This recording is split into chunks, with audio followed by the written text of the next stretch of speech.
En revenant 20 ans en arrière à mes premières expériences, lorsque je commençais à savoir reconnaître les directions du Saint-Esprit et à me laisser guider par lui, pas à pas, un souvenir se présente à mes mémoires.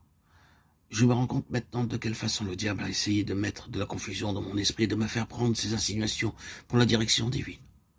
Je me rappelle un certain jour où j'étais assis avec ma Bible devant moi, priant de Dieu de me montrer si je devais aller dans une certaine ville ou non. J'ouvris ma Bible au hasard et mes yeux tombèrent sur un passage où je pensais devoir trouver la direction demandée. J'étais très perplexe, car ce texte était très vague et je n'arrivais pas à comprendre sa signification.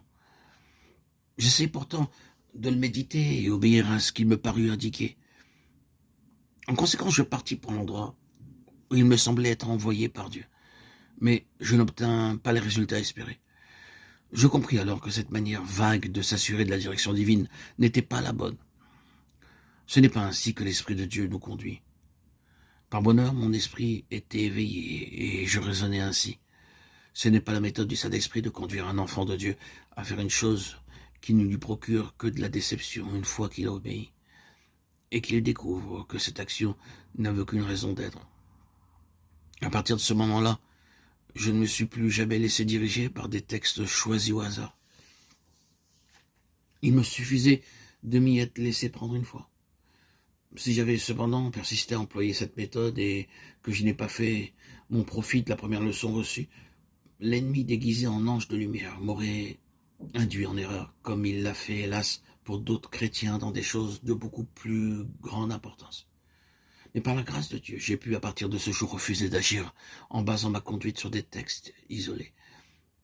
Il y a une quinzaine d'années, Dieu m'a aussi mis en contact avec certaines âmes séduites, dans le but évident de m'enseigner ce que sont les ruses du diable, à tel point que j'aurais pu écrire un livre entier sur ce sujet et sur la nécessité qu'il y a à connaître en toute réalité la puissance protectrice de la croix. Et l'expérience de toutes les années qui ont suivi m'a convaincu qu'il y a une seule chance d'échapper aux attaques du diable, c'est de connaître la croix et tout ce qu'elle signifie. Cette conviction a été confirmée à maintes reprises par d'autres enfants de Dieu. Tout récemment, encore une ouvrière dans l'œuvre du Seigneur a fait cette même expérience. Elle s'est trouvée en but à des attaques très subtiles de l'adversaire, ayant pour objet une séduction dans le domaine des choses de Dieu.